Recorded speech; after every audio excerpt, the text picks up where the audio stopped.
Happy New Year 2021. Raise your hand if you are really happy that 2020 is over and that you're really excited about the new year.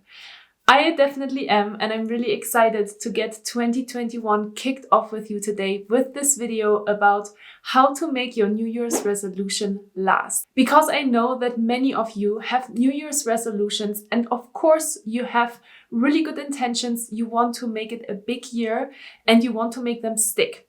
But oftentimes that's not so easy. So in today's video, I want to talk with you about a couple of common mistakes that I see people make when they're setting New Year's resolutions. And of course, I want to share a couple of tips with you on how you can make your New Year's resolution last. So let's get started. Hi, and welcome back to my YouTube channel. My name is Julia Arndt and I'm a peak performance coach and stress management trainer. And I'm really excited that you are here today because you want to know how to make your New Year's resolution last. Something that's not so easy because in fact, 80% of people that set New Year's resolutions drop their resolutions by mid-February. 80%. That's a lot of people. So I want to make sure to share with you a couple of common mistakes and help you really create New Year's resolutions that last. In today's video, I'm not going to talk about the neuroscience of why it is hard to create new habits and why it is hard to navigate change, because this is what we're ultimately doing when we are creating new habits, New Year's resolutions. But I do have a video on my YouTube channel about that, and I highly encourage you, if you're interested in neuroscience and really understanding what's going on up here, to watch that video. But in today's video, I really want to talk with you about, first of all, a couple of common mistakes that I see people make when they are setting New Year's resolutions or just in general, new habits and new goals that they want to bring into their lives. The first common mistake I see people make when they are setting New Year's resolutions is that their resolutions are not specific enough. Meaning that, for example, you want to be more fit, or you want to be an excellent chef in the kitchen and try out new recipes, or you want to create a new business. Those are all amazing goals, big goals, right? Long-term goals, but they're not very specific. And that can be a reason why it is really hard for you to stick to your New Year's resolution. The second mistake that I see people make when they are setting New Year's resolutions is that their resolutions and their goals are too unrealistic. Meaning, for example, you say, from 2021 onwards, I'm going to work out every single day. Or, from 2021 onwards, I am not going to drink any alcohol ever again, or I'm not going to eat any sugar ever again. Those are also, again, great goals, but they are really unrealistic, because if you have never worked out in your life, moving from never working out ever to working out every single day is really unrealistic. So that is the second common mistake that I see people make when they are setting New Year's resolutions. And finally, the third common mistake that I see people make when they are setting New Year's resolutions is that they are setting too many goals at the same time.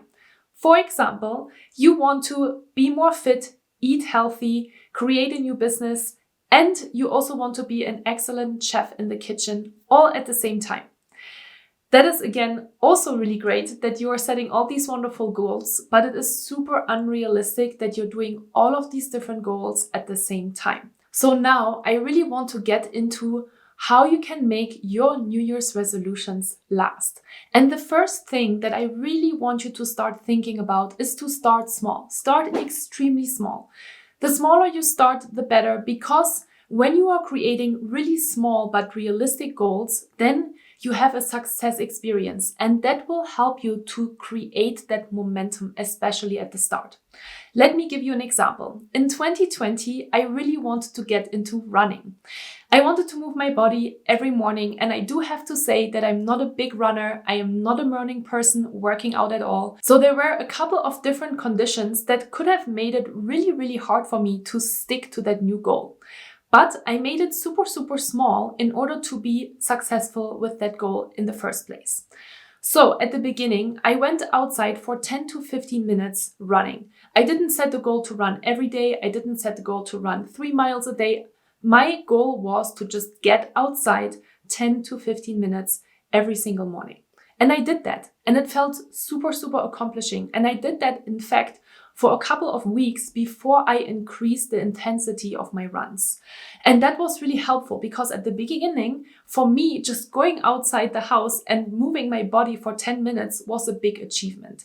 And that's how I want you to start thinking about this as well. No matter what kind of goal you have, make sure that you're starting extremely small, but that you do something, because action is the key word here. And you need to start getting into action in order to really make a change in your life, okay? The second tip that I want to share with you is that I would highly encourage you to just set one goal per month, or even just one goal every 2 months. We talked about this earlier when we were talking about the common mistakes, that oftentimes people set too many goals at the same time and then they don't really know where to start, and it's just too difficult in general. Instead, I encourage you to just set one goal per month or every 2 months. Why? Because on average, it takes 66 days to stick to a new habit or to create a new habit. So you want to give yourself time to really get used to this new rhythm. And it is really powerful because at the end of the day, if you have, let's say, 4 or 5 goals for 2021, you don't want to achieve all of them in January or February. You have all year, you have 12 months in order to create these new goals. And if you create all of these new goals by the end of the year, then you should feel really, really accomplished, right? So make sure that you are setting yourself up for success and that you set one goal per month, and then you really focus on that one goal, all right? You set small goals, you make it realistic, and here's the next thing, make it measurable. So when we are talking about setting realistic goals, and I told you before, maybe it's not realistic for you to work out every day or to work out 5 times a week because you've never worked out in your life, then just make it realistic, but make it measurable. So at the beginning, for example, for the first 2 weeks, your goal is to just work out 2 times a week. And that's totally okay. And then make it even more specific. Don't just say, I want to work out 2 times a week. Say, I want to work out 2 times, 15 minutes per week, and I'm going to do a run, or I'm going to do a bike ride, or I'm going to do yoga, or whatever it is that you like to try out in order to get into this workout routine. Do you see what I'm saying? Super, super simple, but we oftentimes forget how we are getting to these goals. You need to break them up, make them actionable, make them realistic, make them measurable, which is also SMART goals, something that you can also learn about in the other video that I mentioned at the beginning of the video.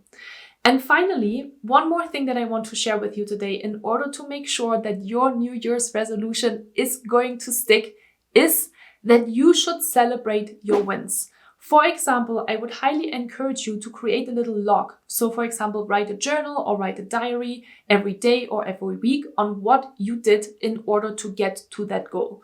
Because that keeps you accountable, that keeps you a little bit more committed, because obviously you want to make sure that you are sticking to these things. Or you could set up a calendar, for example, and every time you, for example, went for a run or you did something that was part of your goal, you can make a little cross in the calendar so you know you actually did it.